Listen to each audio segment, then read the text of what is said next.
ಎಲ್ರಿಗೂ ನಮಸ್ಕಾರ. ನಿಜವಾಗ್ಲೂ ನಮ್ಮ ಕನ್ನಡಿಗರಿಗೆ, ನಮ್ಮ ಕನ್ನಡ ಜನತೆಗೆ ಯಾವ ತರ ನಾನು ಕೃತಜ್ಞತೆ ಹೇಳಬೇಕು ಅಂತಾನೆ ಗೊತ್ತಾಯ್ತಿಲ್ಲ. ನಿಜವಾಗ್ಲೂ ನಾನು ಬಿಗ್ ಬಾಸ್ ಮನೆ ಒಳಗಡೆ ಇದ್ದಾಗ ಹೊರಗಡೆ ನನಗೆ ಈ ತರ ಸಪೋರ್ಟ್ ಸಿಗ್ತೈತೆ, ಈ ತರ ನನ್ನ ಎಲ್ಲ ಪ್ರೀತಿಸ್ತವ್ರೆ, ಆ ಪ್ರೀತಿ ಪ್ರೋತ್ಸಾಹ ಕೊಡ್ತವ್ರೆ ಅಂತ ಕನ್ಸು ಮನ್ಸಲ್ಲೂ ಅನ್ಕೊಂಡಿರ್ಲಿಲ್ಲ.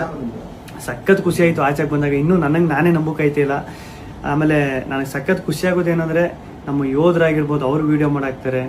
ಆಮೇಲೆ ನಮ್ಮ ಕನ್ನಡ ಜನತೆ ಅಲ್ದೇನೆ ಬೇರೆ ರಾಜ್ಯದವರು, ಆಂಧ್ರ, ತಮಿಳುನಾಡು, ಬೇರೆ ದೇಶದಲ್ಲಿರೋರು, ಆಮೇಲೆ ನಮ್ಮ ರೈತರು ಈ ಸಂಕ್ರಾಂತಿ ಹಬ್ಬದಲ್ಲೆಲ್ಲ ಕಿಚ್ಚೊಡಿಬೇಕಾದ್ರೆ ಹಸುಗಳ ಮೇಲೆಲ್ಲ ಚಿತ್ರ ಬಿಡಿಸ್ಕೊಂಡು ಫೋಟೋ ಹಾಕೊಂಡೆಲ್ಲ ಸಕ್ಕ ಸಪೋರ್ಟ್ ಮಾಡಿದ್ರು. ಆಮೇಲೆ ನಮ್ಮ ಆಟೋ ಡ್ರೈವರ್ಸು ಸ್ಟಿಕ್ಕರ್ಸ್ ಎಲ್ಲ ಹಾಕೊಂಡು, ಆಮೇಲೆ ಪಾಪ ಈ ಟ್ಯಾಟೋ ಹಾಕೊಂಡು ಅವ್ರು ಯಾರು ಅಂತಾನೆ ಗೊತ್ತಿಲ್ಲ ಪಾಪ, ಟ್ಯಾಟೋ ಎಲ್ಲ ಹಾಕೊಂಡು ಅಷ್ಟೊಂದು ಪ್ರೀತಿ ತೋರಿಸಿದ್ರು.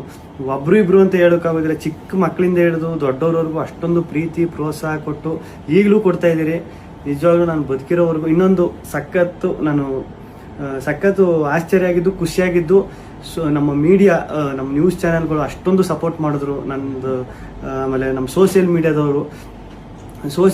ನಾನು ನಿಜವಾಗ್ಲೂ ಒಂದೇ ಒಂದು ನನ್ನ ಬಗ್ಗೆ ಒಂದು ನೆಗೆಟಿವ್ ವಿಡಿಯೋ ಆಗಲಿ, ಒಂದು ಟ್ರೋಲ್ ವಿಡಿಯೋ ಆಗಲಿ ಸತ್ಯವಾಗ್ಲೂ ನೋಡಿಲ್ಲ. ನಿಮ್ಮ ಪ್ರೀತಿ ಪ್ರೋತ್ಸಾಹ ಎಲ್ಲ ಹಿಂಗೆ ಇರಲಿ ಕೊನೆವರೆಗೂ. ಹಿಂಗೆ ಐತೆ. ನಾನು ಈ ಪ್ರೀತಿ ಪ್ರೋತ್ಸಾಹನ ಕೊನೆವರೆಗೂ ಉಳಿಸ್ಕೊತೀನಿ. ಧನ್ಯವಾದಗಳು.